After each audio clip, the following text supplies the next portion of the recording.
Now, when you place an Amazon order, you might not think about the person who delivers the parcel. But for Elizabeth Crooks, the man who delivered said parcel ended up saving her life. Yes, it's an incredible story. Earlier this month, Elizabeth experienced a medical emergency and collapsed at her home in Northern Ireland. But thankfully, her brave 6-year-old son, Aidan, knew exactly what to do. Take a look at this. Excuse me. Thank you. Can you help me, Mum? Oh, She does. Can you help her? is she okay? She bent.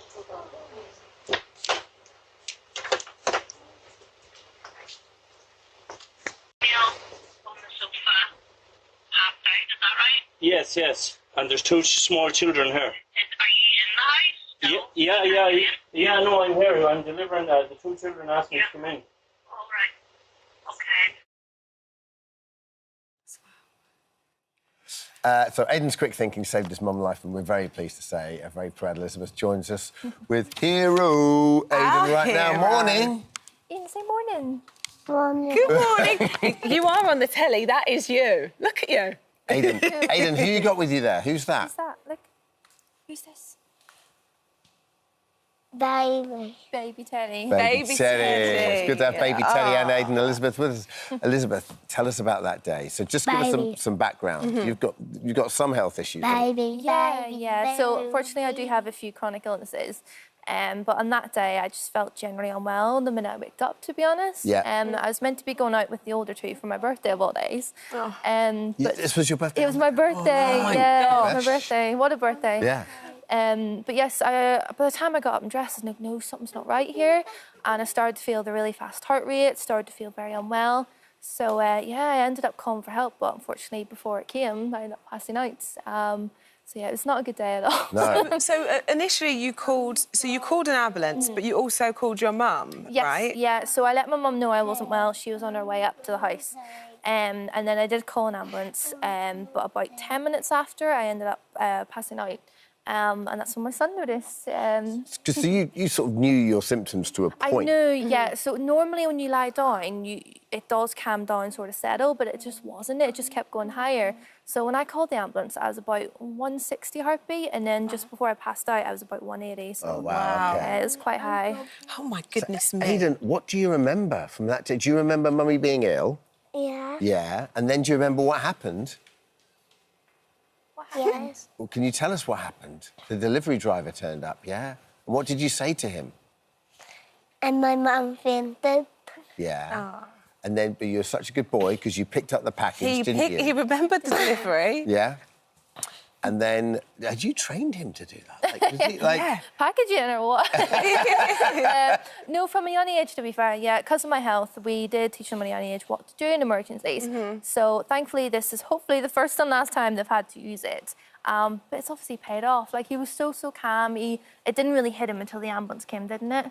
And I'm very, very proud of him, to be honest. Yeah. I'm not surprised. I mean, you know, kids are around the house, and you know what it's like when you're in a home and you're pottering about and they're playing. Yeah, it's crazy. It's amazing that he noticed in time and did the right thing. And, you know, we'll talk about the lovely delivery driver in a moment, because to have someone that comes into your house that you don't know and to be so kind and so considerate and so good with the children, I mean, it's the best possible outcome, isn't it, really? It is. And as you said, he was very respectful of my home. Like, even when I was sort of coming around, he wasn't, like, in my personal space. He was asking permission before he was, like, counting my breaths and things like that. So he was lovely. Because the thing is, people are fundamentally decent, right? I know. I mean, that's the thing. I mean, in many ways, we we? shouldn't be surprised by this. But what did he do? What did the delivery Yeah, well, unfortunately, I was only really guessing. So it was when I found the footage and realised that I caught it, I was able to know. But when I came around, dear love, my first study was help. So I was talking to him like he was an ambulance guy. And then I realised who he was. And he sort of just introduced himself. He explained, like, you know, you're unconscious, things like that. And that he had called help. He kept reassuring me help was on the way. And more importantly, he kept them calm. He was talking to my daughter and my son. Just so calm. good. I now know he's a dad himself, so I'm not surprised. Like, he had that nature about him. But he absolutely distracted the kids. He was amazing. And is it one of those things? Have you spoke to him since? Have you seen him since? I haven't seen him since, but I do have his number and we've been in contact since. And it's been lovely to hear from him, and I made sure that he knew I was very, very thankful. Very Oh, thankful. nice. I'm sure, I'm sure. It's really good. I mean, it's a shame you haven't seen him since, obviously. I know, yeah. It'd be nice for you to see him. Hello. Who's that?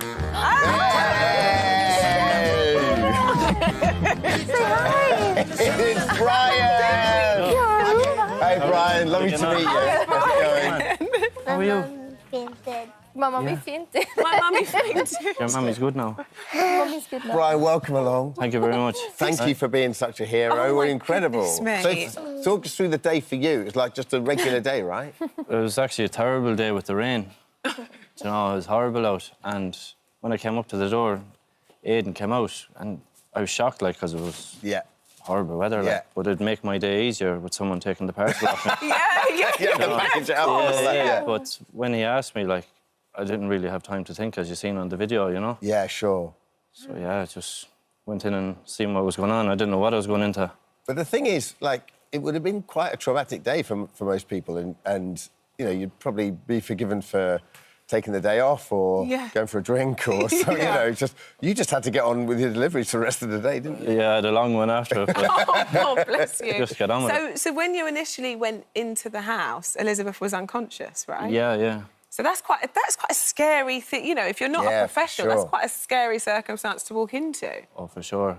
Aidan and his sister were there as well, you know, and when I seen them, I was like, oh, Lord, you know, I had to take them aside, kind of distract them. Yeah. But they were too gentle. And then what, you straight onto the ambulance then? Were you? Yeah, straight away I rang them. And they were telling me what to do, what to observe, see if she was breathing, if she was discoloured. Yeah. All sorts of questions, you know. And did you have any training for that, or did you just use common sense? Common sense. Yeah, You don't get trained for this You're in like any job, the you know. dream person for this to have happened. It's like it kind of worked out in the best way that it could have done. Yeah. Do you have a package that needs signing for? No, I don't. But this is for you. Oh, thank you. Oh, Hold it. that is for you. Hey, what's in in there? there? Let's have a look. Can you see? Oh, my goodness. What have you got there? They give us some money to get stuff online. There. Maybe we can look at Oh, some. nice. There Thank we you. go. It wasn't underneath here. Well, it's Nothing, more it's like fun. the card itself. So you've got a gift card for It's a 500. gift card. I think Gift Aidan card. definitely deserves Oh, a he does. little Yes, present there. there we go. Wow. And we, of course, And right up the car. we can't be, you know, we can't leave you out, Brian, because you have been Coffee? incredible. You really Is that tea or coffee? Thank you very much. That's tea, darling. That's That's tea. tea. I'm a tea girl. Some honey and lemon. Do you want You some of love that? tea.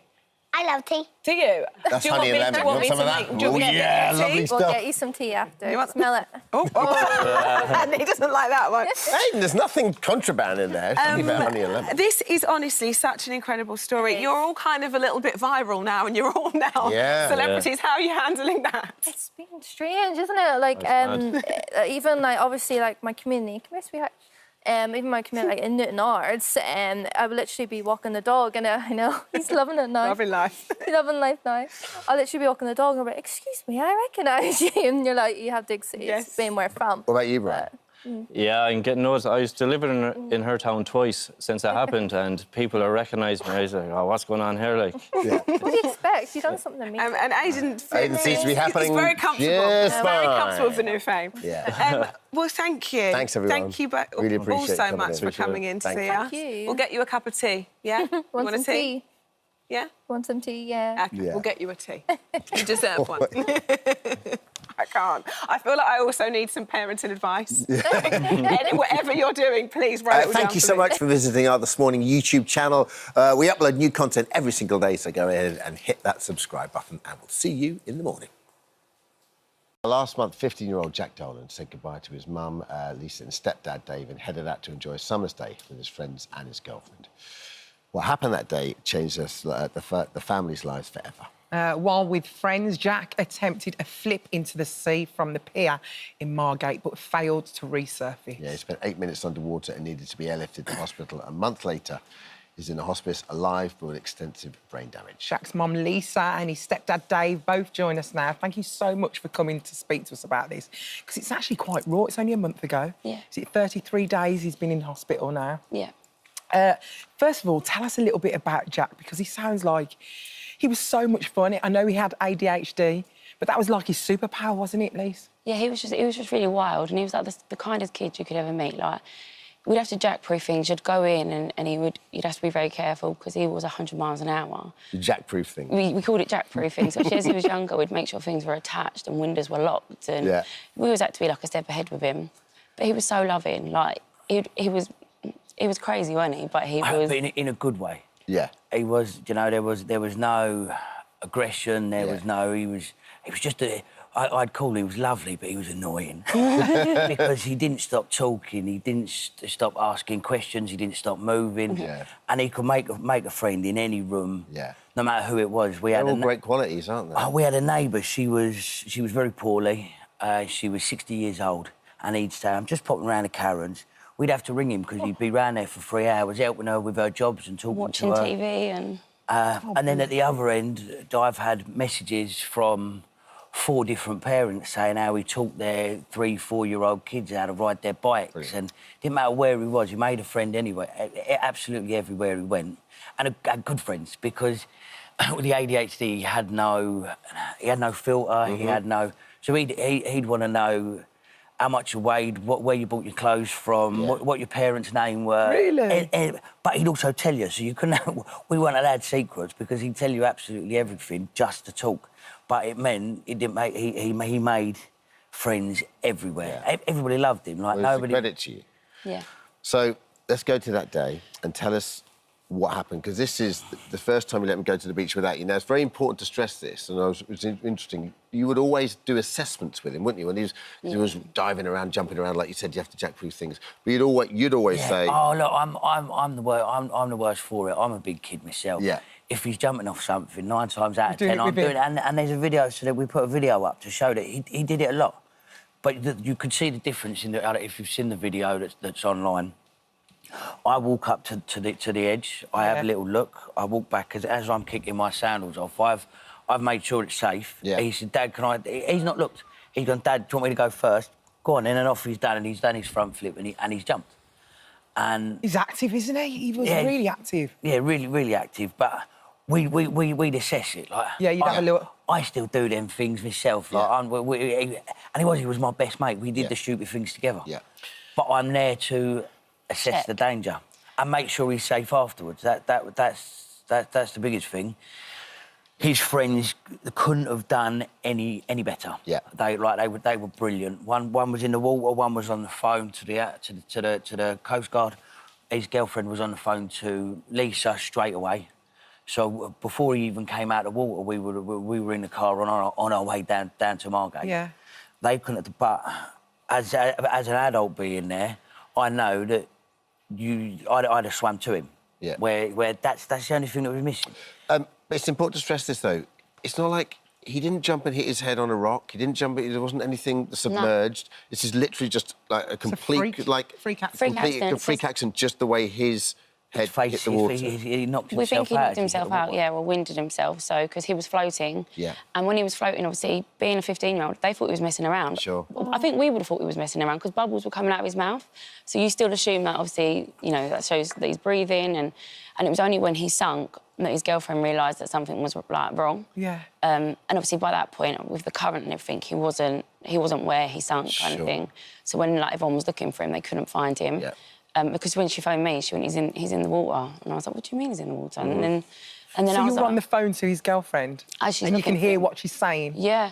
And I said, well, tell him to get out. And she was like, I can't. And I was like, what do you mean? And she was like, he's in, we can't find him. And I was like, have you phoned 999? Have you? She's like, yeah, we're doing it. We're like... So I was probably one of the first people they called. And even then, so I was like, OK, we're coming, we're going to get in the car. And we started heading up towards them, and she rang me back, and she was like, we still can't find him. And then they'd pulled him out while she was on the phone to me. And I said, is he breathing, is he? She said no, and she was just crying. She didn't know what they were doing. Goodness. And I said, just talk me through it. I said, because I was like, what's he doing? What are they doing to him? She was like, I don't know. I said, what's it look like? Can you describe it to me? Because see, I knew what I was looking for from the paramedics. And she was just talking to me through what they was doing, and originally they said they were taking him to Queen Elizabeth, which I knew then it's not a trauma hospital. Yeah. I knew we had no pulse, and we knew what was coming. Right. And then on the way up there, we got a phone call to say, change of plan, we're airlifting to King's. And they arranged to they found out like, where I was. Like, I was my location, using the signs on like, the motorway and that. And they took the car reg, and they arranged to meet me. And they literally got me from a roundabout, an unmarked police car picked me up. They got me there for the helicopter. Thank goodness. I mean, we should stress the fact that a kayaker was kayaking. Saved his life, really, right? And went and swam and retrieved him. He's the reason that we've got him back. If he weren't there, the current would have took him, and we'd have been pitched up at Margate Beach waiting for a body. Yeah. The Coast Guards couldn't find him. Nobody could find him, and the kayaker, who wants to remain anonymous, got out of his kayak, got on the pier, asked one of his friends where he'd gone under. He watched the current, he turned about 30 degrees and dived in and managed to get all the way to the bottom and came up with Jack. In the first, like, we went down and brought him straight up. Whoever this man is, like, we don't know ourselves. That's a real but life. he has changed. He doesn't want to be... Yeah, but I thought... He doesn't want to know. No, I did give up, like, the police asked him, I asked him to give him my details. Thank God he's done that. Whoever he is, he's amazing and he's changed our outcome. That's a hero there. Yeah. So how is Jack now? How is he doing? So we was obviously originally told that he wouldn't be able to possibly like, cough, swallow, his eyes, like everything, basically. Yeah. He was going to... We were told... the first brain scans, we were told that he was brain dead. Obviously, we've been told 3 times, we've been told to call the family to prepare to lose him. 3 times? 3 times. Each time, he has come back stronger than ever. Now, this is why he's in such a grey area, because children's bodies don't cope with what he's coped with. Yeah. He's so strong, and where he's always been active, he's always come to the gym with me. We've always, he comes to work with me, so he's physically strong. And kids' bodies don't survive what he survived. So his body's so strong that it's just fighting everything, and to the improvement. He's surprising doctors. We were told he was brain dead. That he wouldn't. Then we were told he'd be in a vegetative state. He's now. He's spoken to him, hasn't he? I said it to you. He, when he was in pain the other day, I was holding his hand and trying to like coax him through it because we was waiting for him to have morphine, waiting for it to like kick in, and he just looked at me and he went, "Help!" And I was like, we were told he couldn't even swallow, let alone speak. We never thought we'd get words again. Even at best, we were thinking, you know, we might get to take him home for end-of-life care because obviously once you're in that kind of state, your body doesn't last long because you're not moving it. Well, now he's proven everything to be wrong. He used the right word in the right context at the right time. Yeah. It shows cognitive skills, which is we were told he wouldn't have. We were told he was, like I said, brain dead or vegetative. He's used the right word in the right context to the right person. Much like when your toddler swears, and although you don't want, it's not good. Yeah. Because the scenario's not good. But when they connect that word and use it in the right context, in the right place, it shows intelligence. It shows which means there is something there. We know you need some help. There's a fundraising campaign set up to help. But what would you want to say to parents about letting their kids go out? I mean, you guys have done nothing wrong. I don't think I would. Although I wish I didn't let him go that day. Ultimately, he was going to be 16 in a few months. You can only hold them back. And I think that's the thing. You can warn them all you like. I think it is down to the teenagers to have that conversation with each other and just be like, if we're going to do it, we're not going to be silly. Because if you have that conversation and you just see the signs for something going wrong, I think you can put up signs, you can tell them not to do it. Teenagers will do whatever they want to do at that moment. I'm an adult and I still do it. Yeah. So teenagers are gonna, but they need to be a buddy system. You know, if you're going to do it, make sure someone's in the water next to you. Make sure so there's someone. Just check your mate's all right. Even if you think he's being silly, go over and give him a poke. Yeah. And then if he is being silly, bash him when he's out of water. Listen, thank you so much for coming and talking about this story. Best wishes as well. Good luck. Yeah, good luck with his recovery. Yeah. Thank you. Hi, everyone. Just wanted to say thank you for visiting our This Morning YouTube channel. Now, listen, we upload new content every day, so go ahead and hit that subscribe button so you don't miss out. And we'll see you in the morning. has become known as one of Britain's most inspiring women, a campaigner, a best-selling author and a voice of recovery and resilience. Well, in recent years, she's made it her mission to encourage youngsters to be more confident. And following on from the success of her first children's book, Katie Piper is back with a second. This is Together We Are Stronger, and it's great. I so appreciate you dressing to match the book. Look at this. Honestly. Especially. Thank you very much. It's absolutely perfect. What a beautiful book, though. It's absolutely stunning. It's really great. I said to you just, I was like, I'm going to steal this because my son will absolutely love it. How was it to write a second one? Yeah, I loved writing it. The first one was this character, Teeny Mouse, and she's female and she's small but mighty. So it's all about don't judge a book by its cover. You don't know what somebody's capable of just by looking at it. Sounds like you. Oh, well, thank you. And you too. I think it's all of us. Like, you don't know somebody until you spend time with them and you see when they're tested. And she's come back in this second book and she's on this mission alone and she has her own weaknesses, which is OK. And we introduce all these new characters that are like her woodland friends.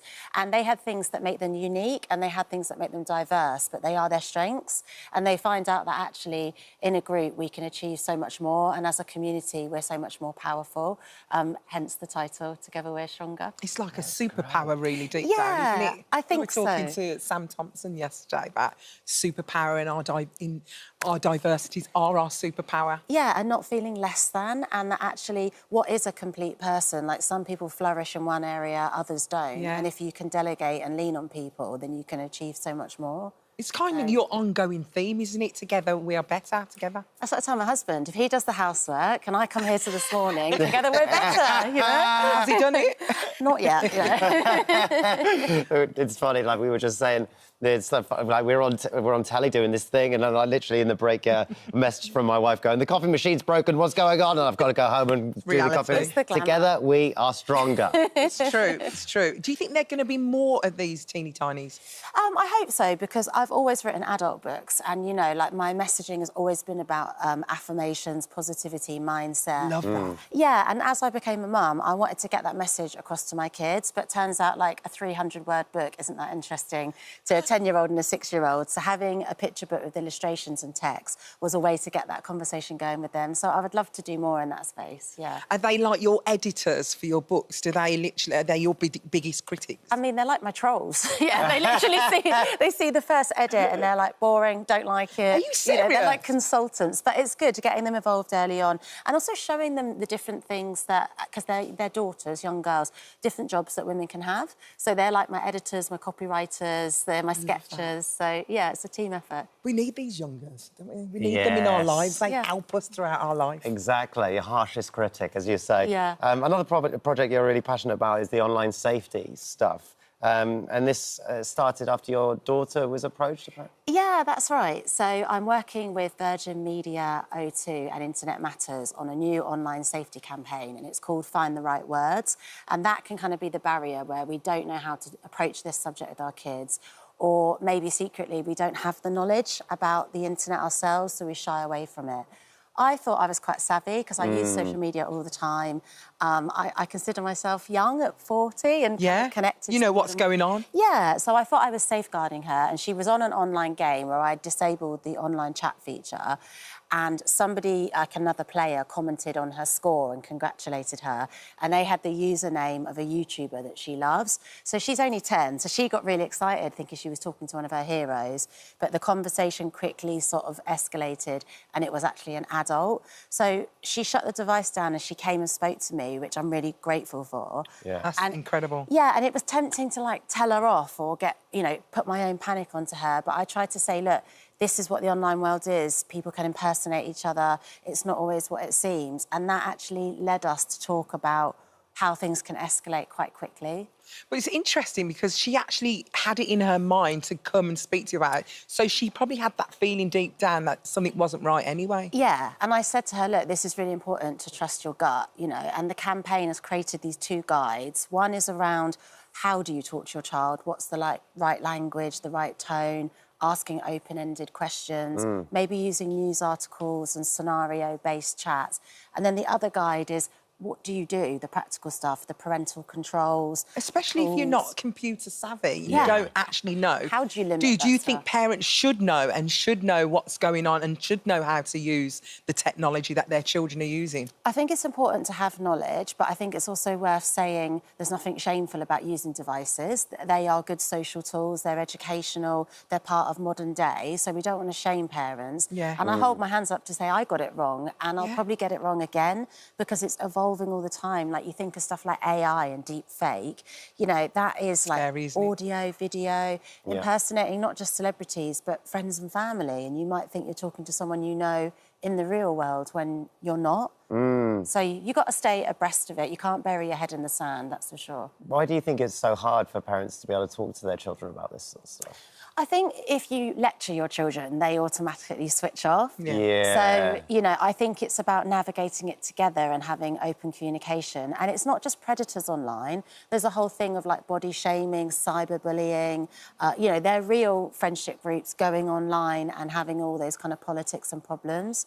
So I think it's something you need to have the dialogue open in the house, and that it's never too early to talk to your kids. You know, I talk to my 6-year-old about it as much as I do the 10-year-old. It's interesting. Thank you You're obviously so doing a great job of it, and it's really petrifying. And I think you're just dealing with it really, really well, so... Well, the positives are that there's lots of help out there, and I think in your friendship groups of, like, school mums and dads talking to each other and educating each other as well. Exactly. Because together, we are stronger. Absolutely. See what I did there? Thank you. Congratulations on the book, and thank you so much for coming to talk to us today. Thanks for having me. Thank you, Katie. Hi, everyone. Just wanted to say thank you for visiting our This Morning YouTube channel. Now, listen, we upload new content every day, so go ahead and hit that subscribe button so you don't miss out. And we'll see you in the morning. Happy already? I'm Just happy. watching that. Florrie is here now with her parents, Stacey and Andrew. Morning to you all. Good morning. It's so lovely to have you on the show. It really, really is. Do you know what? You've made everyone so happy today, Florrie. Everyone is buzzing because you're in the studio today. You've just made today, and we've got you a little Barbie there. Do you like her? Is she lovely? A wheelchair like me. I've got a wheelchair Barbie at home. Have you? We've got another one now, ain't you? I got a wheelchair Barbie because I was like, I've got a wheelchair, and you never really see disabled Barbies, but now Barbies have got so much disabled ones. I love that they have. You love that. I too. love it too, and it's so lovely to have you here. It's really, really great. It really is lovely, and we're joined by Mum and Daddy as well. We got Stacey and Andrew. Good morning. Take us back to 2022 because it was an awful time. You were diagnosed with acute myeloid leukemia. Very, very scary. It's like a type of cancer in the blood, isn't it? Really, really awful. Tell us about that time. Did you know that she was unwell at the time? It happened really quickly. It just started with constant temperatures, and a Calpol would bring the temperature down and then it would come straight back. So every time I'd take her to the doctors, her temperature had gone because she'd had Calpol and she was happy. And but then little infections kept creeping in, so I'd take her for one day it'd be one infection, the next day it'd be another infection, and they would treat her for that infection at the time. But by the end of, I think it was 11 days, she'd lost her legs. She was just couldn't stand up. She was very weak. She was in pain. You knew, didn't you? Yeah, she had ulcers all over her mouth. Her gums were really swollen, which is a typical sign of AML. She had an infection in her finger. And I work for the hospital, and luckily one of my friends had said, "You're not imagining this. You need to take her and just say, I want bloods done. Yeah. Don't leave until they're done," which I did. And thankfully, they did them. And Andrew, like, Florrie's so positive. Yeah. Was it true that she actually was comforting you in this So they phoned me, Stacey phoned me at work, and then I sort of rushed straight to the hospital. And as I ran in, obviously trying to know we needed to be as positive as possible, but I obviously couldn't fight the tears when I first went in. And Florence wiped the tears off my face when I went in and said, "Daddy, you'll get a headache." She said, "Stop crying, you'll be fine, it's okay." She said, "Stop crying." So that was like the first thing she had said. I said, "I'll be okay." Yeah, you said you'll be okay, didn't you? So, hold on a minute, Florrie. You're going through all this. You're not very well, and you're looking after your daddy. When Daddy came in, he sat there and he was crying, and I just screeched over to Daddy, and I was like, Wiped my tears. You are such a special young lady, and I'm so glad because she got treatment straight away, didn't she? She got the chemo straight away, what she needed. And then you had a bone marrow transplant, and that was successful, wasn't it? Yeah.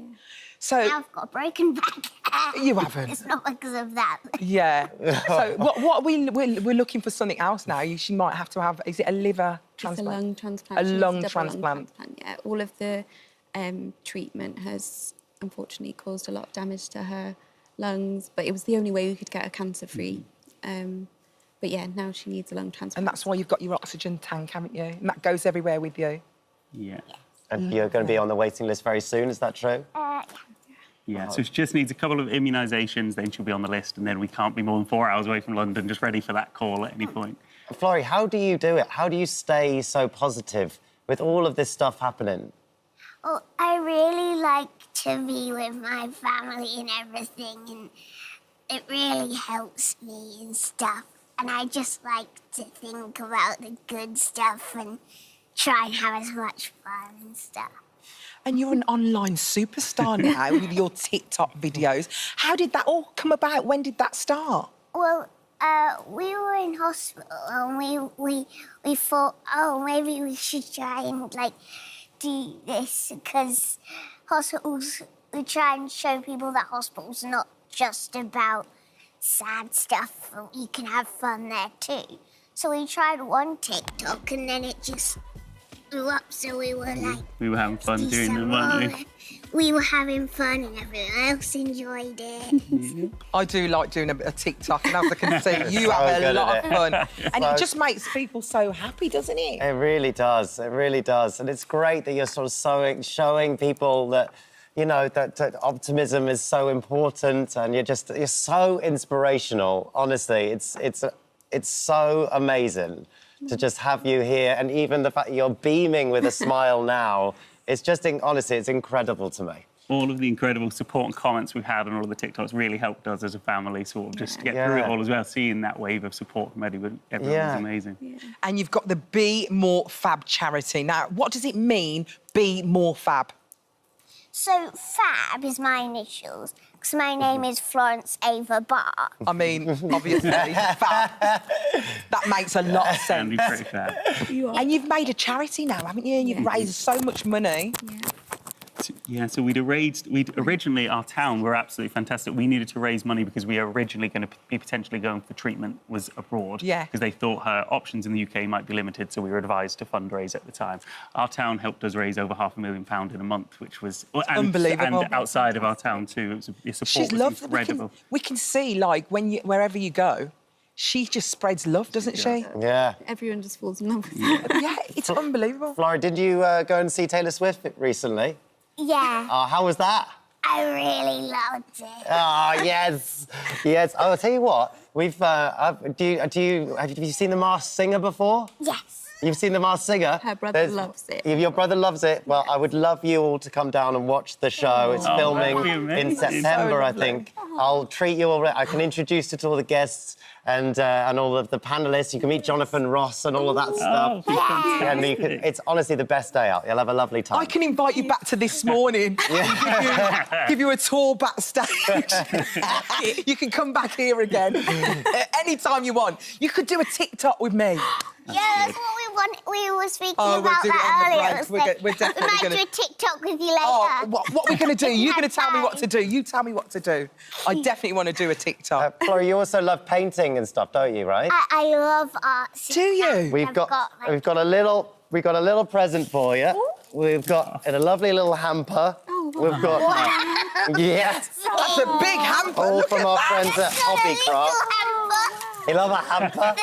It's a big hamper. It's a big hamper. Wow. That's all for you. You can do so much art there, can't you? I love art. Oh, we love you. We love you.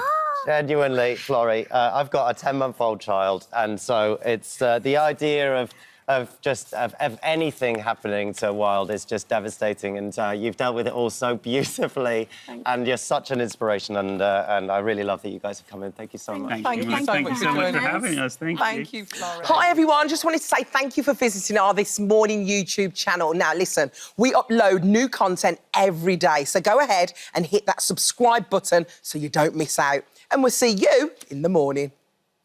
The BBC struggles with the biggest Strictly crisis in the show's 20-year history. Paralympian Will Bailey becomes the latest celebrity to speak out against the show.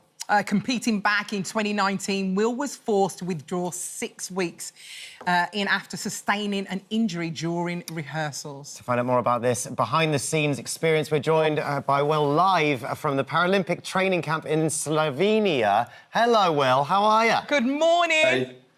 Thanks for having me. How's the training going, Will? How's it going? Going so well. I feel so ready. Bring on Tokyo. Sorry, Paris. Tokyo tracksuit on. You're not in Tokyo, are you? Just make sure you're not in Tokyo, because that would be awful. Quickly, Will, overall, so how was your experience on Strictly overall? Overall, I've got to say, it was unbelievably positive. And one thing that I really want to get out there is Jeanette was unbelievable. I worked so well with her.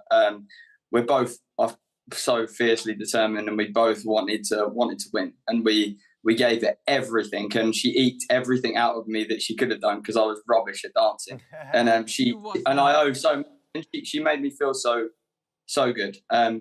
Overall it was good. Obviously some things that I said have been taken out of context a little bit. I think there's a lot of things to learn from my injury and from the fall, from jumping off the table that I did, and I don't think that's on her at all. But I do think, and I'm called, people have said I'm woke for saying this, but I think people with disabilities like mine, I've got severe arthritis in all 4 limbs, and there has to be some kind of someone to help those dancers, because it's a massive burden to have to take on to look after someone with a disability. But it's great that the show sort of want people with different disabilities in, but they have to be protected as well. And I don't think that should all go on the dancer to do that. I think there should be some kind of expert to look on and to look after those people, because, and me speaking out, I'm not going to, it is what it is, but if it does help one person to not have an injury like mine, then that is unbelievably good, and that's unbelievably positive.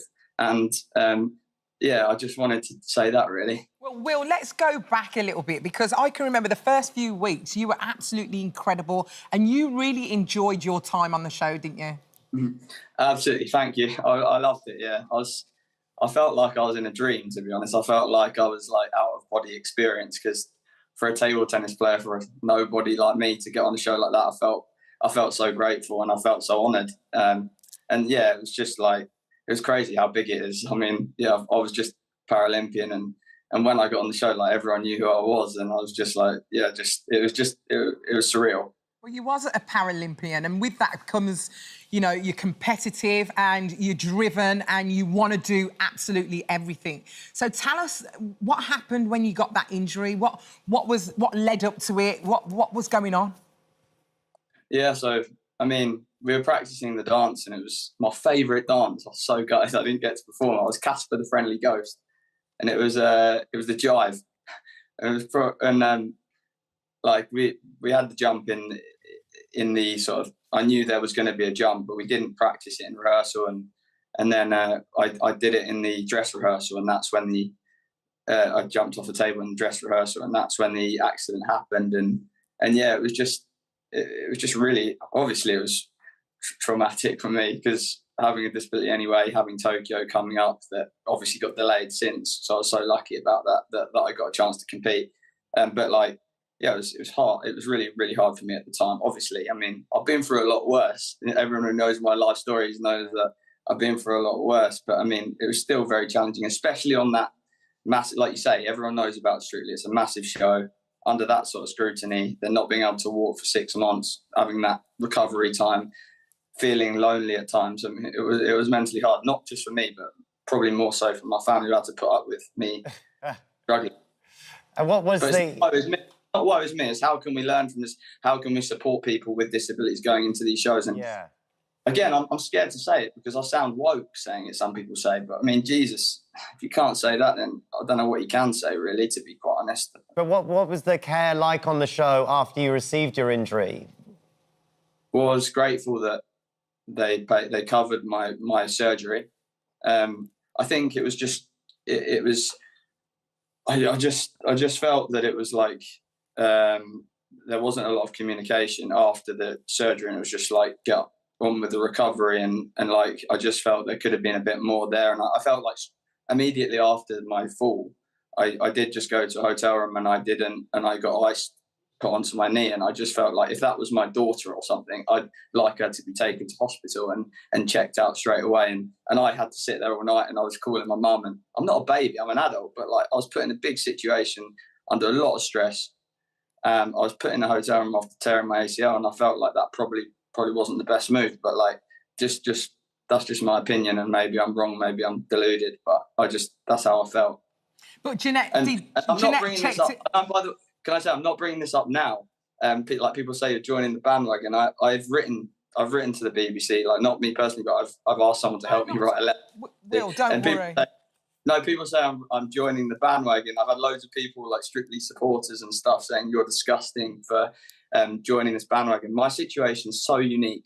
Every disability is so unique, and I've said this for years, but like because there's other things coming out, people are starting to listen to what I've got to say for the first time. But like I've said this for years, and also internally as well. I did write a letter and all that stuff. So I just wanted to say that because I've had so many people like so negative about what I've said, and it's not about that. It's how do we move forward with it? I mean, it's really not my personality to be negative. I just want to move forward, but like learn. Any good corporation would learn from these kind of mistakes, and I've got to live with this. I've got to live with this injury, you know, forever.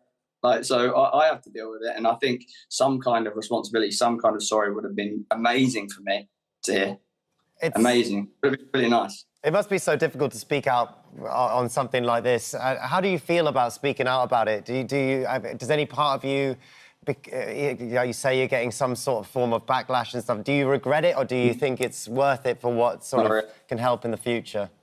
Not really. I've been through a lot worse. I mean, I can deal with people's comments, and I think if it helps disabled people out, I'm not just saying in Strictly, but in the workplace. Yeah. No, a bit. I mean, I just think that it is harder for people with a disability going into any kind of situation like that. I mean, I'm just speaking on behalf of myself. I don't want to speak on behalf of every single disabled person because everyone's so unique. Everyone's got their own needs. But on behalf of myself, to go into a situation like that and to be put in a situation like that, I believe is really not great. And I wouldn't want someone else to go through that, have to make that decision for themselves. I think there should be more support around those sort of people because it is challenging. It is more hard, and there are way more like dangers for people with physical disabilities, like more than the normal people. But I'm also quite openly will say that people can get injured anyway. Like the injuries happen, but mine could have definitely been avoided. I believe if the right care was in place, and I hope it changes. That's all I want, really.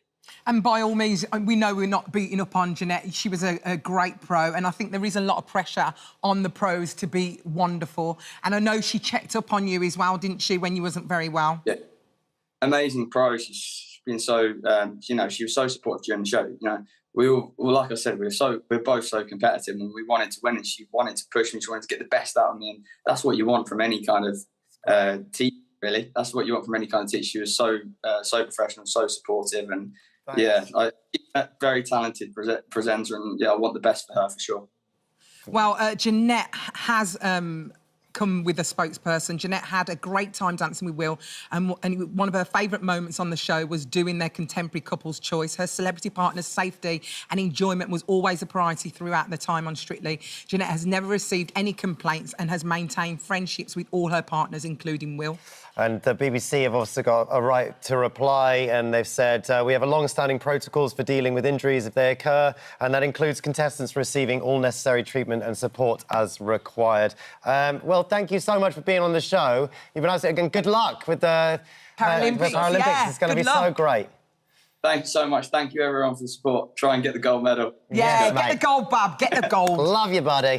Wonderful stuff. Thanks for joining us, Will. Hi, everyone. Just wanted to say thank you for visiting our This Morning YouTube channel. Now, listen, we upload new content every day, so go ahead and hit that subscribe button so you don't miss out. And we'll see you in the morning.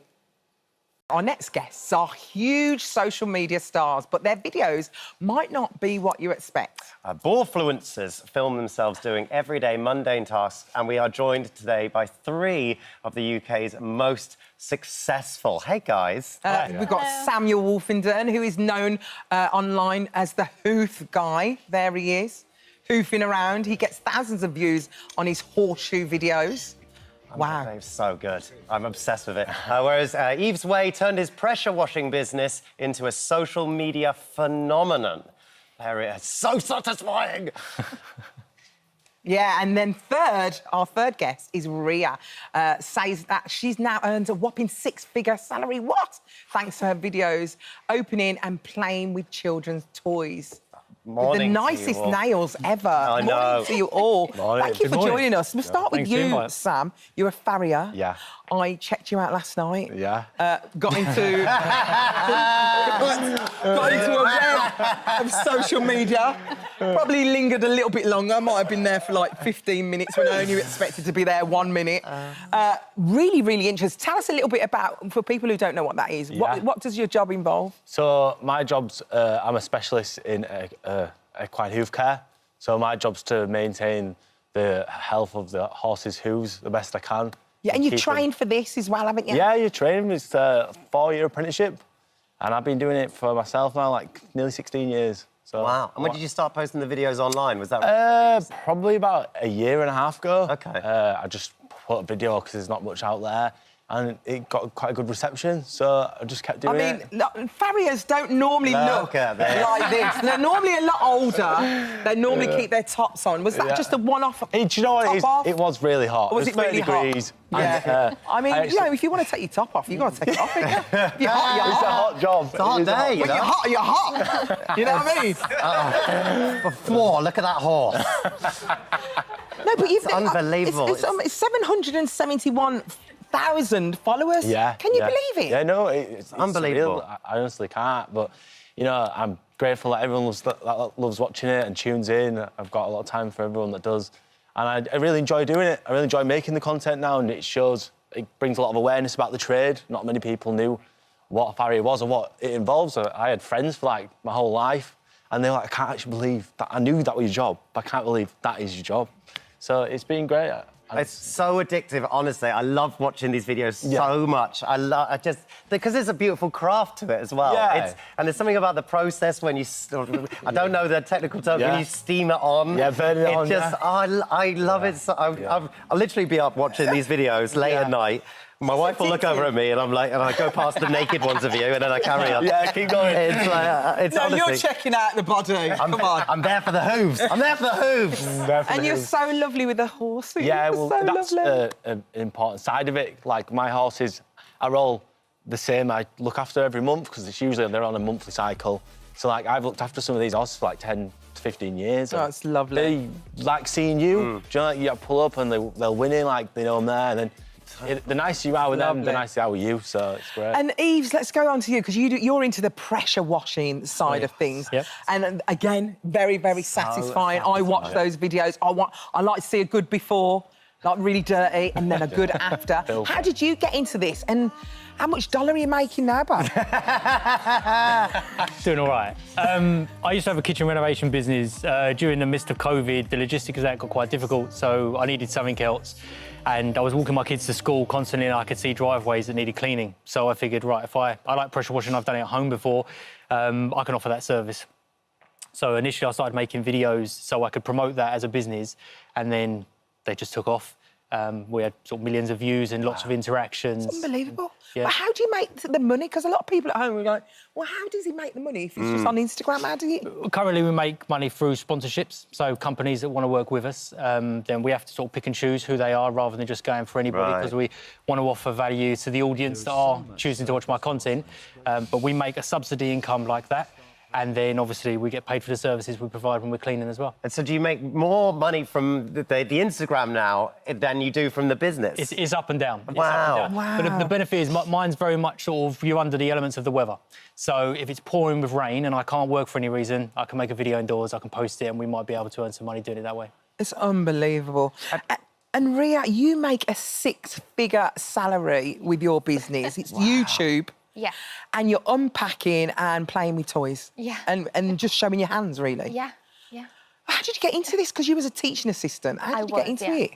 Well, I've been posting like consistently for like a year or two, but then one day I was at a store and I saw this egg that you put in water for 24 hours and it would hatch like this surprise. And I thought, oh, that's different. I'll get that for a video. And I popped it into water and said, you know, come back tomorrow. And the whole video just blew up, like millions and millions of views. Everyone commented like, roll on tomorrow, can't wait for tomorrow. And then I just thought, maybe there's something in this, like this whole mystery surprise element. Like maybe there's something to this that could work long term. And then people started sending in requests, can you unbox this? And it just took off. There is something quite soothing about it when I'm watching them. It's just like, there's something quite lovely about like this, like you do a lot of the ASMR stuff on it as well. Yes, it's relaxing as well. Why do you think people are attracted to your videos? I think that ASMR is definitely an element because, like you said, it like relaxes people and it's like addictive to listen to. But also I think it's just curiosity. Like people always want to know like what is in these mystery bags, what is in this egg. Like it draws people in. Like they need to know the answer. Wow. And you've got 30 million subscribers? 13 million. 13 million on YouTube. I'm bigging you up. By the end of today, it'll be 30. Yeah. Unbelievable. And then how do you make the money from that? Is that from advertising? Yeah, so from brand deals and sponsorships. And then also on YouTube, they put like ads at the beginning of the video then, and you get like 45% of that revenue. You share it with YouTube. And have you just given up being a teacher now?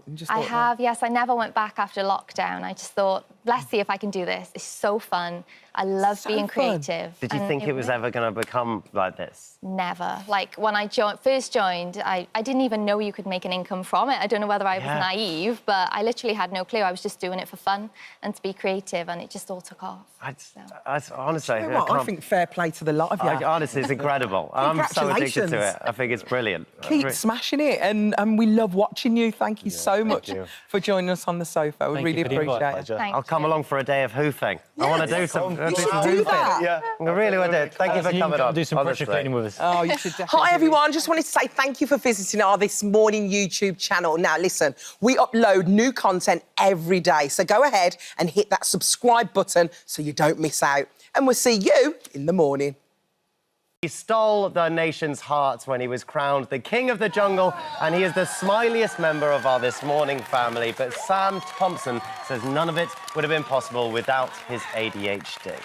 Yeah, Sam is now teaming up with ADHD UK to help positively change what it means in the lives of people who go with who have the condition. Sorry, I'm just getting a bit confused there because I wasn't supposed to read that. You're still thinking about sunburn. He joins us today. Sam Thompson is here. So lovely to see you. And you did win our hearts in I'm a Celebrity. We absolutely loved it. Thank you. And do you maybe put that to the fact that you did have ADHD and did that help you? Do you know what?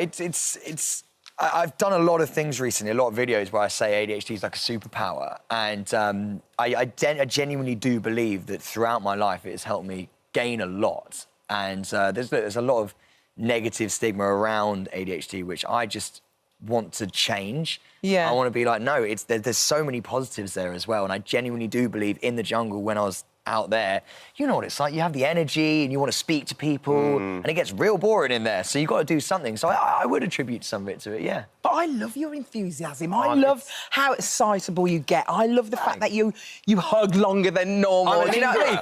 You're a lingering hug. Didn't I just say this? I love that. John knows. When you first went in there, you gave... I can't remember who you gave the first hug to when you went into I'm a Celebrity.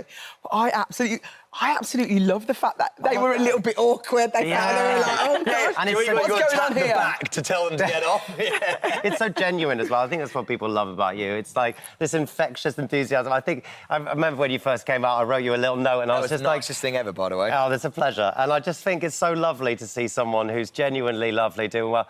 How was your ADHD in terms of your education when you were younger? It was a struggle, mate. I'm not going to lie. It was bad, actually. And I remember I once cried into my textbooks at school. I'll never forget that. I basically was trying to revise. I tried to be a good student, and I would sit in my little room, and I'd open my book and be like, here we go, this is it, you're going to do it. And I'd read these things, and none of it would go in. I was just reading words. Yeah. And I was like, I don't understand how everyone else can do this and actually understand what's happening here. And I would get distracted by everything. I'd get distracted by the words themselves. Yeah. And my mind would completely be wandering all over the place. I remember just being like, I'm never going to be able to understand or revise for anything. And the only time I was ever good at a subject was if I really loved it. So if I loved something, this is why I would say this to the young people that I see on the street and stuff about having ADHD being a superpower. I think when you adore something, I love classical civilization. I love my ancient Greek myths. Did you? Like Stephen Fry is like a hero of mine.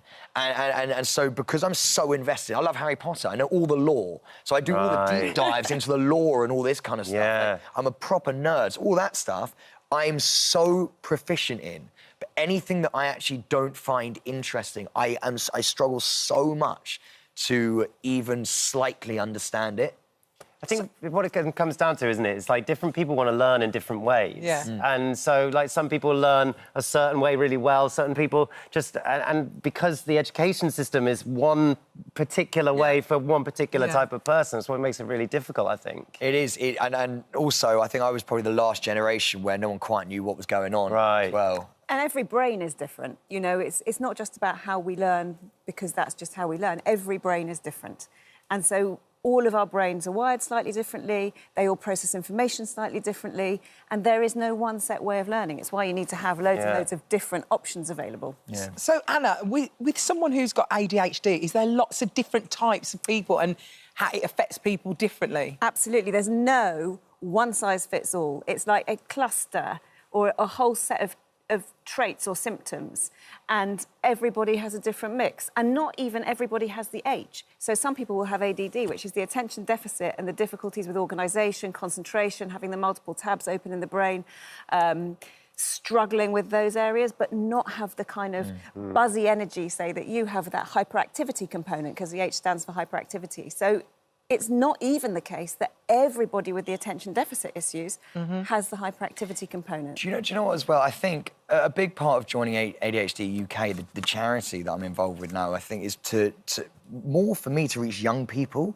and use my platform for them because it's... Look, I say it's a superpower. I'm very aware, by the way, there are a lot of struggles that come with being neurodiverse. Like, there are, that you've got to navigate. But I genuinely believe, and this is only my lived experience, but I genuinely believe when you've got, like, 8-year-olds coming up to you and, like, their parents coming up to you with their kids, being like, they were bullied at school and now they've watched The Jungle and they think that it's a better thing. Like, I don't want to sit there and say to a kid, hey, man, there are going to be struggles. I want to say the positives. Yeah. And I want the kid to sit there and be like, do you know what?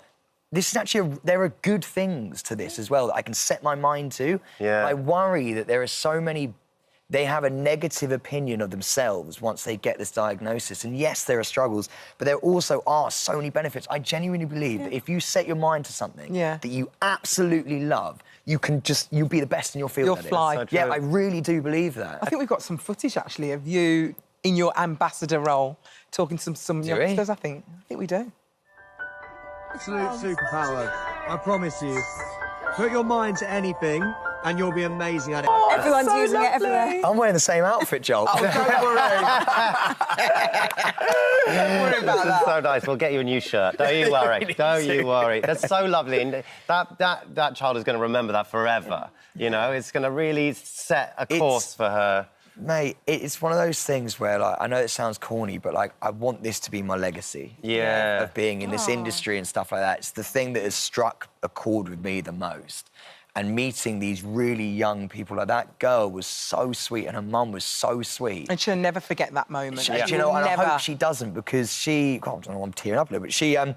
She was, like, of feeling a little bit bad about it. And I was like, no, it's just not bad. Like, you are the sweetest little girl. You've got the best life ahead of you. Like, utilise it for the right reason, for, like, something that you absolutely love, and it's going to be amazing for you. There are negatives, and there are struggles, not negatives. There are struggles with it, like, there are with everything in life. But when you're that young, I feel like you just want to hear the positives. Oh, Sam. That's you so know? lovely. And obviously he got diagnosed. For anybody out there who's waiting for a diagnosis, what would you say to them, and what treatments are out there for them? So you can have therapy, which is going to be about kind of learning some organisational skills, some really practical strategies to manage so that you can get through the day more easily. For kids who are at school, can get through school and cope a little bit better. So there's a practical component. There's the coming to terms with it and understanding how your brain works and how it's different. And then, which is really important, and that's where diagnosis can be so helpful, because suddenly it makes you feel like there's not something wrong with you. Yeah. You know, you understand. It's normal. That's exactly what happened to me, by the way. You understand. Even if it's not normal, you understand why you do things, what it is about your brain, you know, why you struggle in certain areas, why you don't in others. It's brilliant from that perspective. And then there's, of course, medication. Medication has to be prescribed by a psychiatrist. So if you think that you're going to want to go down the medication route, or if you think you want to consider it for your child, you have to get diagnosed by a psychiatrist. Everything else, you can see a psychologist, specialist ADHD psychologist, without a psychiatrist, but you can't get medication without one. It's also really important to understand why you feel you need a diagnosis, right? Right. So exactly that. So if you want medication, you have to have the diagnosis. It's really straightforward. But otherwise, is it about kind of validating your experiences? Because a lot of people feel validated when they have the label, and I totally get that. It's really understandable. But actually, sometimes if you know that you've got a lot of traits and you know that this is likely, maybe you can help validate yourself and go, I'm almost certainly would get the diagnosis if I went for it. I can work as though I do have it, and I can help people to understand that that is the way I am, because I probably am. Yeah. So why you need it, why you want that diagnosis is important. Yeah. Anna, thank you so much for joining us. And You're Sam, Thank you, Sam. just keep using your platform for this, because I think it's incredible. Thanks Thank you so so much for having me. It's been an absolute honour. Well, you're part of the family, Babs. We're not letting go of you. We're not letting go to of you. Joel's dressing room after this and nick a couple of shirts. Please do. There we go. Right, everyone, I just wanted to say thank you for visiting our This Morning YouTube channel. Now, listen, we upload new content every day, so go ahead and hit that subscribe button so you don't miss out. And we'll see you in the morning. Our next guests finally found the secret to a happy marriage. Yes, that's right. Chloe and her partner, Stuart, were both feeling stressed after the arrival of their second child earlier this year. But they've discovered an unconventional way to improve their relationship. Oh, yeah. Stuart has been sleeping in the garden in a tent. I'm here to explain more about the setup. And Stuart, you can come out now. He's even in the tent. Oh, Stuart! Ta-da! Oh, Hello, welcome. Stuart. Welcome. Thanks for coming in, Thank guys. you for sharing this story. Yes. So you had your second baby 10 weeks ago. Firstly, Yes. congratulations. Oh, thank you very much. Congratulations. Thank How is you. it? Oh, I'm tired. Are you tired? Yeah. It's a hard thing. Yeah. Well, you shouldn't be that tired. Oh, no, yeah, I'm very well rested. But the second baby, you've got a toddler as well, Yes, right? yeah. So, Stuart, how did the idea to sleep in the garden come about? Because on paper, it doesn't look good for you. No, I've just got out my tent on national TV, damn it. It's odd. It was having a toddler and a newborn. There was no sort of zero free time in the day, and the only time I actually had any free time was when everybody was asleep. And so I wanted to try to fit something in to sort of help me, but without feeling any of the guilt of not helping Chloe or doing anything with the boys. Sure. So overnight makes sense. In the garden, so you're not too far. I'm just as close to his bedroom as I would be if I was in the house. I'd say crying distance. Yeah. If we needed it, To give context to this, Chloe, the baby's with you, right? Yes, yeah. So basically, Stuart would only be next to you, not sleeping anyway. Right, exactly. And actually, Stuart was sleeping in the spare room anyway, because I'm co-sleeping, breastfeeding. There's kind of nothing he can do in the night. So it made sense, rather than being in the spare room, for you just to go and sleep in the garden, something that you really enjoy anyway. Not specifically sleeping in the garden. Sleeping in a tent. Sleeping in the tent. It's like a mini adventure. It's a micro-adventure. A micro-adventure. So, where had you heard this before, this micro-adventure? There's a chap called Alistair Humphreys, a writer and a speaker, and he was in a similar situation where he was like a round-the-world adventurer who then had a couple of kids and was really struggling. And so he thought up this idea of sort of like the 5 to 9, that you fit in stuff around your busy lives, living in the margins of your life. And so bedtime is a margin where you don't think there's fun things that can happen when everyone's asleep, but actually you can. And to give the whole context of this, you're fully supportive of this, and Stuart isn't an errant father. Yeah, I mean, absolutely. I really should stress this for anyone watching that think maybe he's, leaving us alone. I fully encouraged it. You are so much happier when you come in having slept in the garden. So you've actually noticed a benefit in him. Huge benefit. And it's a really important issue, actually, like your dad's mental health. I've lost track of the number of people that have asked me after having my baby, are you okay? GPs, health visitors, midwives. No one's asked Stuart if dads are okay. And I've got, if I'm up at 3 a.m. in the middle of the night, I've got my gang that can help me. No one's looking out for him. So the garden is. The key in all this, when I read my brief, was what about the toddler? So does your toddler sleep through? Sleeps through.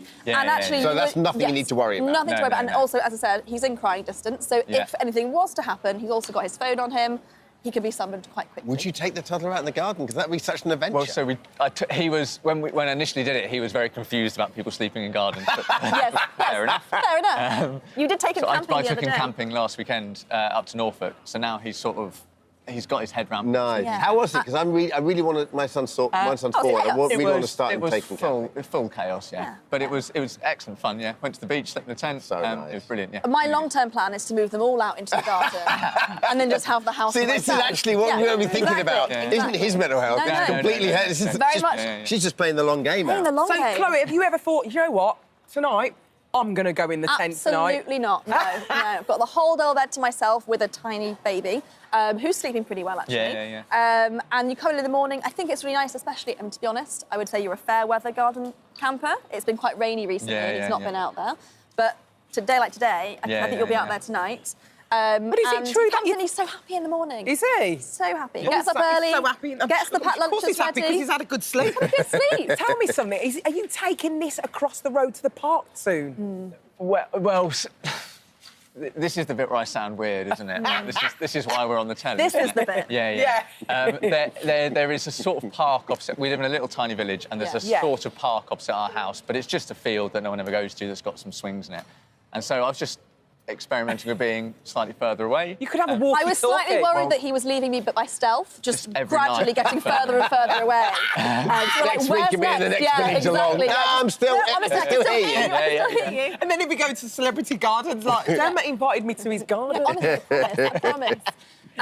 You'd recommend it, I think. Absolutely, yeah. And it's so easy to fit it in. And so things like going to the park was just sort of dealing with my worries about being away from them. But being away from them, but actually you're not that far. 30 yards from the house. Yeah, exactly. No, fair Chloe, enough, is it working for you as well? It's working for me. Because most people are watching this going, well, he's having his cake and eating it and blah, blah, blah. Yes, yeah. But, to be fair, we've established that Will is 100% there as a father. But it's having that bed to yourself working for you. Oh, yeah. The bed's definitely helping. But also, I think when you're in a partnership, certainly when you're parenting, you both of you need to be firing on all cylinders if you possibly can. Especially with 2 kids. Exactly. And so it's how can we support each other? And this is how I can support Stuart. And I know as well that when my time comes, when I'm not breastfeeding and, co-sleeping, I'll be able to go out and do whatever I want to do, but it won't be a tent in the garden. It'll be a spa somewhere. You could have mentioned how incredibly supportive I'm being now as well. You're being very supportive now as well, yeah, of course.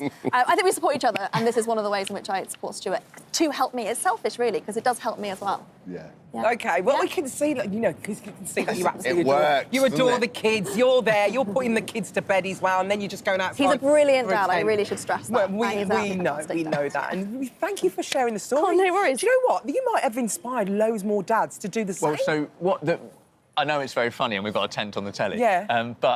So obviously Chloe's going through so much, and it's really, really stressful for mums. But having 2 kids now, it's not very often that dads will mention their own well-being or their own mental health. The idea is that you just sort of suck it up, it's and so true. the wife, the mum's going through so much that you feel like you can't do anything about it. So if me being looking stupid on telly makes some dads think about it or chat about and it. talk about yeah, it. Absolutely. I think yeah, it's yeah. great. And that it's okay. You know what? I'm down with it. Come on, well, let's go in the tent. Guys, we want some me time. We want to. Go on, go on. Go in the tent. Get in the tent. Are you big spoon or little spoon, Dan? I don't mind. Whatever you. I'm new to it all. Can you zip it up as well? Oh, yeah. Zip it up. Where Get shall in we there go? and zip it up. Dear Babs. Well, let's just come and sit by me. Thank you so much for visiting our This Morning YouTube channel.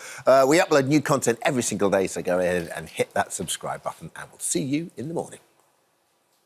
Now, as the highest mountain in Africa, the 6,000-metre journey up to Mount Kilimanjaro is a difficult undertaking for the most experienced hiker. But less than 2 years after losing her arm and leg in a horrific accident on London's Underground, it's a challenge that Sarah de la Garde, I hope I've said that right, de la Garde has bravely decided to take on next month. Let's find out from her. It will make her the first woman with a prosthetic arm and leg to complete the 6-day trek ahead of this huge challenge, and she's joining us now. Did we get de la Garde right? De la Garde? Yes. Yay! Oh, lovely name. Thank you. Lovely to meet you, Sarah. Nice to meet you. Thanks for having me. And thank you for sharing this story, because it is horrific. But I want to know, what was your life like before the accident? Who was Sarah? I try not to think too much about it, because dwelling in the past is not what's helping me. But I had a pretty, I would say, privileged life with 4 limbs. You know, I enjoyed sporting activities quite a lot. My family is very sporty. So, you know, archery, yoga, hiking and swimming. And now life is slightly different. So I had to, you know, adapt to this new situation. How? I mean, if you don't mind, we do want to go back to find out how it happened. But how you obviously seem to be someone with incredible sort of, you know, mental fortitude and very strong. But how long did it take for you to get your head around the fact that your life had to adapt, and you know, you wanted to be that example to your children? Yeah, I guess in the aftermath, the direct aftermath of the accident, I realised it quite quickly that, you know, especially my arm was going to be a massive change. But it took me a long time to just come to terms about, you know, how my life was going to look like. And I still miss my arm and my leg every single day. Yeah. You know, the prosthetics are great, but they're no replacement for your real limbs. Sure. So let's go back. It was September 2022. Yeah. Tell us what happened on that day. Where were you going? And tell us the lead up to what happened. It was such a mundane day, a regular Friday. I don't have a real recollection of what exactly happened that day, but I could piece it together. Went to work as usual, you know, stayed a little bit later because I had a project to work on and I wanted to make sure that everything was set for the weekend. I was meant to fly to Germany to see my dad for his 70th birthday. And then I went home, it was raining, couldn't get a cab, as it so happens in London when it rains. And then I took the split decision to take the tube, which was, you know, that sliding door moment. Sure. I was tired. I had COVID the week before, still recovering, and, you know, the warmth of the tube, and I fell asleep. Yeah. So what? So then did you wake up, change tubes and go back, or that's where it happened? So you went past your stop? I went past my stop and then exited the train at High Barnet, realised that the same train was going to get me back to Camden, where I live, and, you know, that's when it happened. I slipped. Was you rushing to get back to the train? Not really. I think I just stepped out and turned around and wanted to board the train again. And then I slipped on a wet and uneven platform and fell against the stationary train into the gap that must have been, you know, as large as my shoulders. And there's no one else there? Well, there were people there because it wasn't that late on a Friday, but nobody heard me, nobody saw me. Noticed you? No. And so the train departed and crushed my arm. And I remember that moment thinking, OK, well, that's not good. There was an intense flash of pain, but luckily our bodies are quite amazing. So adrenaline kicked in and the pain was manageable. But I needed to get out of there. I had a vision of my kids' faces in my mind's eye, and I could hear their voices so clearly saying, "Mummy, what are you doing? You're supposed to come home." And that's when that hysterical strength kicks in and you're like, OK, I'm not going to die here. But then you get hit by another tube coming in. Yeah. So I was on the tracks for a good 15 minutes, and then the second train came into the station and claimed my leg. And no one heard you at all? And no one saw me. I was wearing this bright pink coat and, you know, I've got this white blonde hair and someone I suppose should you can't speak either because you're in shock. No, I was screaming. I was screaming for help. And so eventually somebody heard me. And it's, you know, I think it's a miracle that somebody heard me and then, you know, extracted me, that the emergency services arrived, they extracted me from underneath the train, and that's how I got saved. Do you remember this? Parts of it, yes. Yeah, parts of it. I must have slipped in and out of consciousness. Of course, yeah. But I was determined I was not going to die that night. And you didn't. I didn't. No, I'm you here. didn't. Okay. Well, the NHS kicked in and did so much for you that night that you went straight into surgery. Yeah. I mean, when you wake up the next day and then you've got to come to terms with not only losing an arm, losing a leg as well. Yeah. I mean, what are the thoughts? Have you by now spoken to your family? Yes. So, I mean, the aftermath is quite surreal because, you know, you have medication so you don't completely panic either and you don't feel that much pain, but all of a sudden you realise my life is going to change forever. How do I walk when I only have one leg? Yeah. How do I grab things when my dominant hand is no longer there? So it is a really surreal moment. But at the same time, I was so intensely grateful to be alive. Yeah. And it's so powerful, that feeling to think I can still be a wife to my husband, I can still be a mother to my children. That's amazing, in a way. So you've done Kilimanjaro before. Yeah. You know, my wife's been up Kilimanjaro. She filmed it. Unbelievable. It is not easy. And it's it's quite beguiling, Kilimanjaro, isn't it? Because it's such a slog to get there and you have to walk deliberately so slowly and the air's so thin and, you know, sometimes it's just a lottery if you can make it up or not. Yeah. How was the first time you went up there? So the first time we did an 8-day trek and it was tough for sure. And everything you just said is true, that you have to walk really slowly to preserve your energy and the lack of oxygen makes it feel like you only have one lung to get up there. But I was so intensely happy and it was the moment, I mean, it was a dream my husband and I had for 10 years in the making. And finally we got to do it, post-COVID and all of that. Yeah. And I was so happy and I felt in control and strong and, believe it or not, at the top I felt I'm invincible, nothing bad could ever happen to me. Oh. And then Sarah, a month later. when you get to the top, correct me if I'm wrong, you start out at kind of the middle of the night, don't you? You're coming into, so you almost always get to the top as the sun rises, is that right? That's right, yes. Right. And it's what a moment that is. magical, unbelievably beautiful. But it was minus 20 degrees Celsius. Yeah. It was so cold. The water in our water bags froze. That's how cold it is. But yeah, it gave me that intense feeling of achievement. But that's what I love about your story is now you're going to go back and you're going to go back and you're going to take your kids to show them what's possible, right? Yes. For me, it is important psychologically to close the loop on the story. You know, it's going full circle. But also, I've talked to my children so much about it that I wanted to show them that life can be really tough. Things get thrown at you all the time, but if you have the right positive mindset and you're kind to people and they come together and support you, then anything is possible. Brilliant. And that, I think, is a good life lesson for them. Absolutely. Oh, what a lovely story. And I'm sure, obviously, you are climbing Kilimanjaro, but the climb to recover from what you've been through must have been maybe even worse than that. Yeah, so I joke about this, saying that I've been climbing the highest mountain ever for the last 18 months. And 6 days are going to be manageable, I hope. Oh, it's so lovely. Tell us a little bit about the charity you're raising money for when you go. Yes, so I'm raising money for Stand, We Walk Together. It's a charity that recycles prosthetic limbs and educates clinicians in third world countries, developing countries and conflict zones. And I'm so grateful that the NHS has helped me, that the private sector has helped me so much. I've had access to all of this care, but not everyone has. And so, you know, it's no longer about me.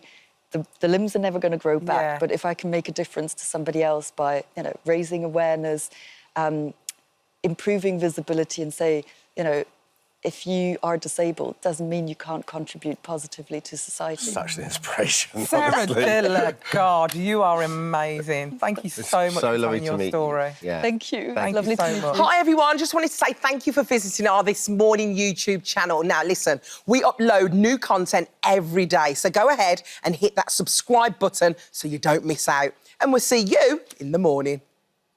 65 years ago, Mattel introduced the world to the Barbie doll. Yeah, from first appearing in her iconic black and white striped swimsuit to becoming the subject of the highest grossing film of 2023, the Barbie brand is universally known and loved. Yeah, but one fan has gone above and beyond. Meet 53-year-old Rachel Evans. Hello, Rachel. Hello. Rachel says she's the world's oldest living Barbie, and she's with us now. Wow, look at that outfit. You look incredible, but you're only 53, so it's not that old. Not old. Calm down with the old. I mean, you're not far off that, are No, you, darling? exactly. Sweetie. Anyway, tell us, where did this fascination come from? Did you even have a Barbie doll? So the fascination with Barbie and wanting to look like Barbie started in my mid-30s.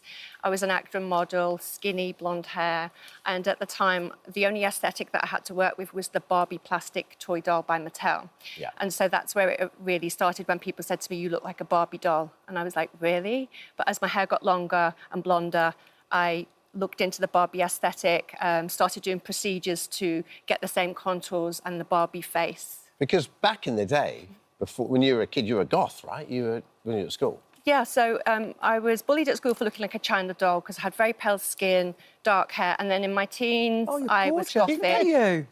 Beautiful child. Thank you. So I was an ex-athlete at school as well, so I kind of escaped the bullies. But during my teens, later I became gothic. So I dyed my hair blue-black. Yeah. I experimented with style like a lot of late teens and early 20s people do. And then I had a tomboy phase where I dressed in men's suits because I was kind of going through these like fashion phases. But yeah, it was 35 when I started the quest to look like Barbie. It's quite old to start, isn't it? 35 to look like suppose Barbie. 'Cause you so. think, but mostly there'll be a childhood thing. Do you think it was maybe people telling you that you look like Barbie and was it a bit of a buzz? Getting Yeah. that adoration Definitely. a little bit? Yeah, it was interesting because it was one of my best friends at the time who said it. I didn't see it at the time because obviously I was a model and I was very skinny, so I think they looked at the stereotypical Barbie. But also, to answer your question, I didn't actually have a Barbie doll as a child. You didn't? I had a Cindy doll with a broken arm from a charity shop. So when did it escalate? Like, when did you have your first treatment, and how did it snowball from there? So my first treatment was roughly about the age of 35. I'd been grieving for the loss of a stillborn baby twin, so I killed... Oh, sorry. Thank you. I went into therapy and I'm okay. But I went into therapy, and during that time I had to kill off the gothic because it reminded me of death. And I bleached my hair, it fell out, and then I started to actually regrow my hair because it had to be all cut off. So I went through that phase. And so 35, I started having Botox.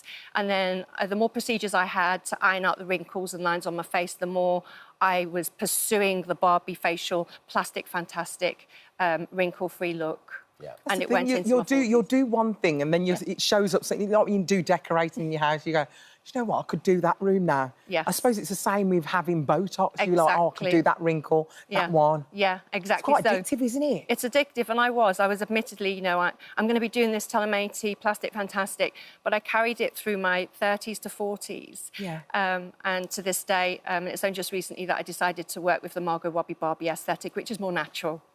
Yeah. So what was that? What was the moment? Because like Alison says, you can go down that rabbit hole and then you commit your life to it. And if people want to do that, then fair play to them. But what was the moment for you that you thought, well, actually, I'm kind of done with this now?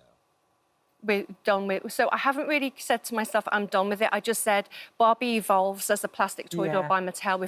It's inclusive. Barbie's inclusive of all body shapes, skin tones, makeup looks, fashions, heights. I mean the plastic stuff. So for me, the plastic look wasn't a day where I said, I'm done with it. I just evolve. And it was like, OK, I'm going to move with the times now, which is more natural aesthetic, because I wanted to look more like Margot Robbie Barbie, because my best friend, who's my real life Ken, he's my best friend, he said, your lips are too big, your cheeks are overfilled. And I'm like, no, they're not. But then one day I thought, let me just look at this. And so I've not had a lot of procedures, and I'm getting thin lips, less pillow cheeks, and hopefully promote a better message in the media to help women say, you don't have to plump up your lips and get, you know, overly filled and have the plumped cheek looks. A natural look is often better. But do you I not think you look beautiful. Those are I do. choices from people. Like, if you hadn't had that kind of moment of realisation for you, we probably wouldn't be sat here, we probably wouldn't be having that conversation. I mean, it's not the aesthetic that I particularly like, but it's not, you know, but I'd never judge anyone else for doing it to themselves. I think I went too far, though, and I've not really spoken about it before, but my mum died of cancer several years ago, then my twin sister committed suicide. So I think I hid behind my face, and I think that addiction to going big lips, bigger cheeks, and not one wrinkle in sight, you know, that went a bit too far. And as I came out of grieving, I think I kind of woke up to listening to people around me who really love me and they're not afraid to say, no, I don't like this. Please think of doing it differently. And that's what I've done. It's really interesting hearing you that. I didn't know the story about your sister and stuff like that, but it's like it's covering up pain, isn't it? A little bit covering up of pain, I would have said. It's hard for me to see that. I kind of get a blank page. Yeah, I guess What so. about the Barbie movie? Did you love that? Yeah, I loved the Barbie It was movie. incredible, wasn't it? Yeah, I saw it before it was released at the cinema because I did a shoot with one of my real-life Kens, Rich Pelly. Shout out to Rich. Hi, He's Rich. a writer. And so I got to see the movie. Then I saw it again. So I've seen it 4 times with my friends. My bestie Ken friend, Steve. How many Kens you got? You got a lot of Kens. I've got quite a few best Got a friends. lot of Kens in the locker. Yeah, I've got different I've got Ken a lovely friends. Dermot Ken. But they're not romantic. They are best friends. I'm definitely not your only Ken. Well, listen, thanks a million for coming to chat to us. It's a really interesting story. The Design Museum has launched a Barbie exhibition, which I'd love to, really want to go and see. Have you been down yet? Not yet. It's on my list. Yeah. Yeah. Well, thanks for joining us. Thank you for having me. It's been a pleasure. And good luck with your book as well, because I know you're doing really well with that. Thank you. Thank you so much. Thank you so much for visiting our This Morning YouTube channel. We upload new content every single day, so go ahead and hit that subscribe button, and we'll see you in the morning. Now, they're 2 life-changing moments. England men's potentially win. I keep saying potentially, but No, keep saying potentially. Potentially winning a major football tournament for the first time since 1966 and marrying the love of your life. Oh, so what do you do if both events fall on the same day? That's a predicament for many couples ahead of this Sunday's match. Yeah, today we're joined by 2 couples due to get married on Sunday. We speak to Jen and Rob in a moment, but first let's speak to Emily and Dan. Emily and Dan, Hello, congratulations, Emily, guys. Congratulations. Oh, thank you very much. Thank you. You must have. When did you actually find out that your wedding was on the day? Who brought it to your attention? It was Dan's little brother. Yeah, my little brother Jonty. He let us know that we'd booked our wedding on the Euro final day. So Emily wasn't particularly too happy with that at the time, but I reassured her that we'd come up against a good French team or someone like that, and we wouldn't be there. But here we are now, watching. That's the thing. Little did we know. At the start of the tournament, you must be thinking, well, I mean, they're not playing particularly well, and like, you know, everyone's getting on their backs, and you probably thought they weren't going to make it to the final, and then so you must be like some of the only people in the country that weren't cheering for them to get to the final. We were cheering a lot at the semi-finals, but like I didn't even like the way we've been playing. I didn't think we would get to the semi-finals, and then we got to the semi-finals, and it was like, oh, we're against the Netherlands, and then we were cheering a lot, and then it was like, it's our wedding day. Yeah. And you've decided, you know what, we're going to still have our wedding day and we're going to do it our way. And not only that, we're going to have our first dance. Bold. At 8 p.m. Kick off. Bold That's when move. we're having our first dance. Yeah. I mean, look, we're so thrilled and excited for the day. We've got so many friends and family coming. Yeah. It's going to be the best day of my life, marrying this beautiful woman. So, you know, we can celebrate on Monday when we bring it home. This guy, huh? I love So, that. are there going to be any nods? Because obviously you can't rearrange your wedding. So, are there going to be any nods to the football during the wedding? I mean, how are you going to keep all those puppies in the basket? Like, how are you going to keep the focus of everyone there? So I think at when Watkins scored, the amount of messages I got saying, are you going to put a screen on? Are there going to be screens at your wedding? So we've decided not to go for screens, but we'll get the DJ to announce when England have scored. Maybe not when Spain have scored, but just when England are winning. Oh, that's all right, isn't it? But, I mean, at the end of the day, everyone has phones Also, nowadays. I totally get it. Could you imagine? You've literally spent like the last, probably half a year organising your wedding. At the last minute, someone's like, "You're going to have a big screen with the football on." You'd be like, "No." I have seen it at a wedding before. I have seen a screen at a wedding before. Yeah. And all the men were watching the football and all the women were on the dance floor having a great time. We weren't bothered at all. Well, guys, listen, we wish you all the best of on luck. Sunday. We're so excited about your wedding. Lovely chatting to you. Lovely chatting to you. We're going to go across now to Jen and Rob, who have decided to actually totally embrace the Euros at their wedding. Good morning to both of you and congratulations. Thank you. Have you gone as far, Jen, as to say, you know what, I'm going to wear an England kit instead of a white dress? I was very tempted to have one of those reveals like they do with Marvel, but I wasn't allowed. That would have been so much fun. You two are big football fans, aren't you? Big Newcastle fans. So you love your football already. So it's less of a stretch for you to properly get involved with the football, I guess. So the closer that it looked like we were going to the final, the more that we were looking at like the cancellation terms and conditions of the wedding. We considered like getting married in the afternoon and like hopping on a flight over to Berlin, but it didn't work out. So. Wow, that's commitment. That is commitment. So tell us some of the things that you're going to embrace at your wedding. You're going to have a screen? Absolutely, absolutely. We've got big two. Screen, yeah. Well, you don't want all the guests just having a peek down at the phone during your first dance to look at the score. So, yeah, first dance has moved to half-time as well. Very good. Such a good idea. And guys, you've also got... Is the vicar getting involved? What's he or she doing? Yeah, so we have the most amazing vicar, and I promised to give him a shout out. It's Reverend Daniel Ackley. He's actually recorded "It's Coming Home" on the organ, and it sounds incredible. So that's going to be good. That's brilliant. Are you having fireworks as well at the end of the night? I think you're having fireworks, aren't you? Yes, so again, the fireworks company have very kindly said that they can time the fireworks for full-time whistle and do it to like "We Are the Champions," Sweet Caroline if we win, and maybe delay them a bit if it doesn't come home, but it will, so. And have you got face painting? I've heard you've got face painting lions coming. But Yes, not real lions. We've got more than 3. One of my wonderful colleagues, his daughter is actually doing the face painting, so after the first dance we'll have like England flags all over. Oh, I love the fact that you're embracing it. This is going to be so much fun. They love their football, don't they? They do, they do. Well, listen, congratulations, good luck. Have you thought about if it doesn't go our way, the atmosphere of the wedding, is that going to change a little bit, do you think? Well, my only prayer is that it doesn't go to penalties, because I don't think we could take that. But no, it's coming home. Yeah, it's going to set the tone for the marriage, really. Yeah, it's coming home. It's coming home. Is it kind of a nice distraction as well? Because obviously gearing up for a wedding is quite a stressful experience. You know, you've got a lot to plan and so forth. So is it kind of nice to have that bubbling away in the background? I think a lot of people kind of think, oh no, like the Euros is on our wedding day. But for us, it's like, oh, damn, our wedding day is on the Euros. So. Oh, I'm so excited for you. Just have the most wonderful day. Enjoy it. And hopefully we will bring it home. Yeah, congratulations, Jen and Rob. Yeah, congratulations. Thanks for joining us, Jen and Rob, and also Emily and Dan. Thank you so much for joining us. Have the best day ever. Oh, thank you. Nice. Thank you. Oh, lovely. Thank you so much for visiting our This Morning YouTube channel. We upload new content every single day, so go ahead and hit that subscribe button, and we'll see you in the morning. Now, certainly no luck involved here. As a stuntman working as Daniel Radcliffe's double on the Harry Potter film franchise, David Holmes was living out his dream.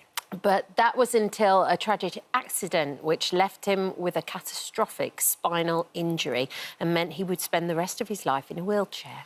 Despite deteriorating health and debilitating daily pain, David has now been left tens of thousands of pounds out of pocket after falling victim of financial scammers. David joins us to share his story now. Good morning, Good David. morning, team. Good How are morning. we? We're very good, thank you. Can you tell us about the initial phone call you received? Yeah, so I got a phone call on the 3rd of July at 3 o'clock, and it was said, "Hi, this is the NatWest fraud team. You're just about to receive an alert from us."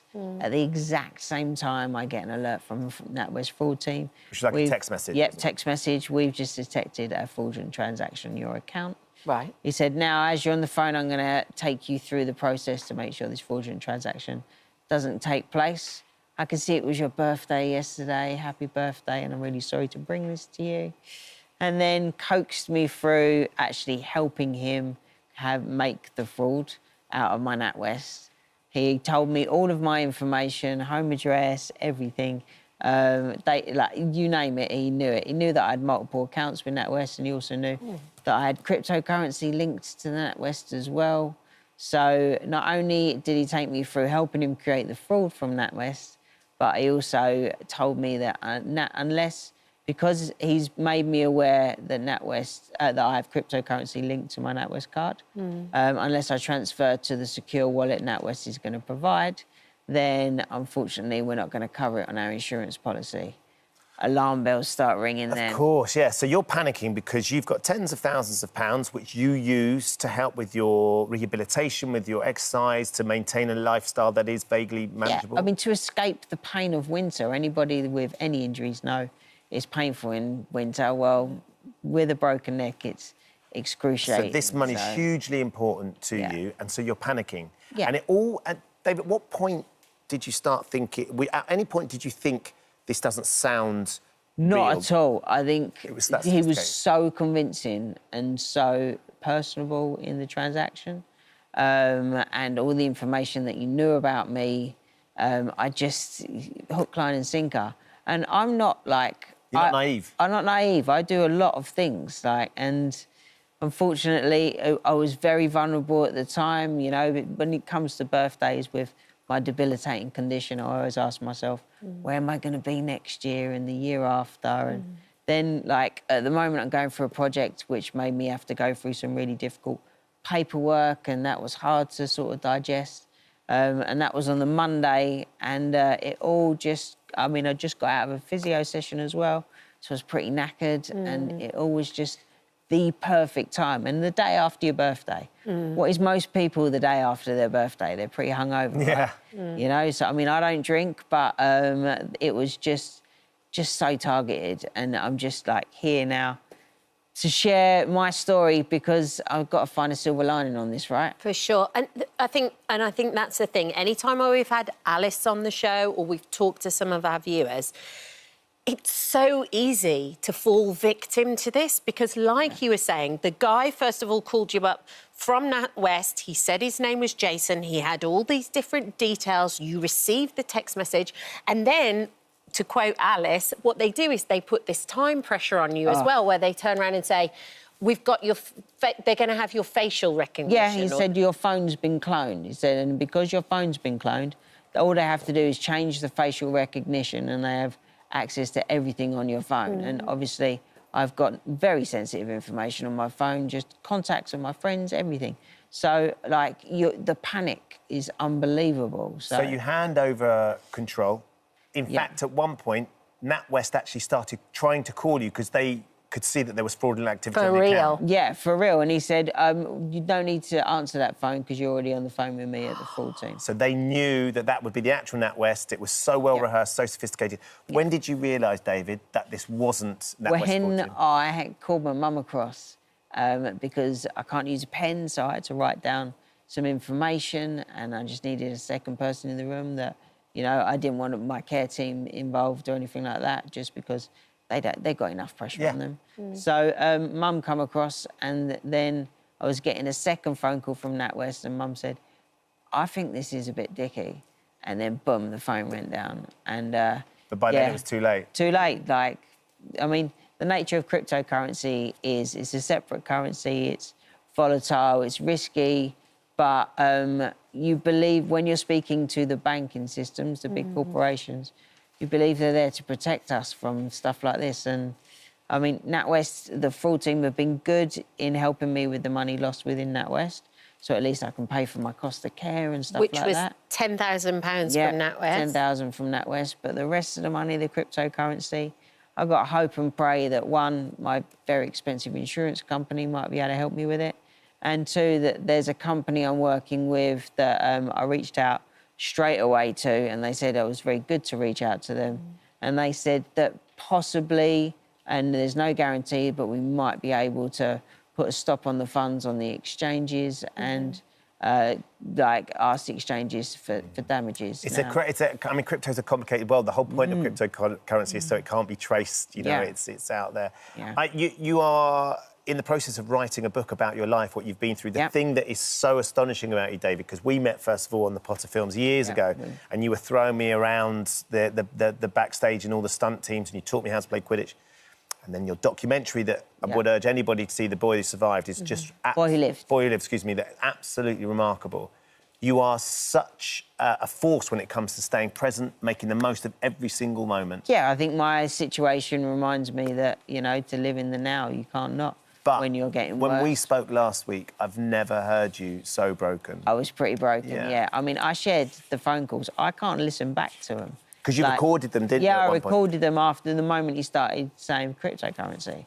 And I can't listen back to him. That's as emotionally triggering as trying to watch my accent of me breaking my neck. It's pretty dark, you know, It is. the way someone can just deceive you like that and how personable they were. And just when look back, hindsight, obviously, you're just kicking yourself. Yeah. So, yeah, well, listen, it's Disability Pride Month this month. It's nice to have a disabled person in your studio. It is. It's just a shame it's telling my horrendous story of how a trickster defrauded me for what they did. So, yeah. But as a it's what it warning is. to people out there, to know that's the crucial thing. My thing. silver lining being here today with you guys. If I can make people aware just how easy it is, they're going to catch you at your most vulnerable times and It's put time targeting pressure on. Time pressure, and they're going to convince you in every which way. So I'm like calling out the big banking systems. We need to have better protections in place. This must be causing our economy billions and billions of loss. Well, we have a right reply from NatWest. They say criminals are continually evolving the ways they target our customers. We're sorry for the distressing experience Mr. Holmes has had. We've been in touch to make sure we have all the right information in respect of his case, and we will continue to support him through this process. I'm still waiting for the bank to give me a letter saying that they're not going to recover the losses in my crypto, so that maybe there might be an insurance policy in place, but I still have yet to receive that. Well, hopefully you will get that, David. Like will you NatWest come back did. and talk to us when the book... Because I know The book, yeah, pre-sales, absolutely. and when is it released? Released November the 14th. Okay. If you want to know how I became the first Quidditch player in the world, or some behind-the-scenes Harry Potter stories that never been told, or how I've navigated rebuilding my life after breaking my neck, and the silly mistakes that I've made and the lessons that I've learned along the way, then... yeah, get my book. It's out now. Well, and we'll get you to come once it's actually... So it's pre-order at the minute, once it's released. And we'll if get you to people come in. want to follow me on the usual socials, I'm the only one with the blue tick. There's lots of other fake The David Holmes with the blue tick. Yeah, 83. It is well worth following, by the way, because there is an extraordinary approach to life, David, which I think could help a lot of people. Thank you for coming in Thanks for and having me. sharing, having the courage to share this story, because it's going to help people. It's good to see you. Oh, hello. Thank you for visiting our This Morning YouTube channel. We upload tons of new content every single day. So hit the subscribe button, like all the videos, and don't miss out. We'll see you in the morning.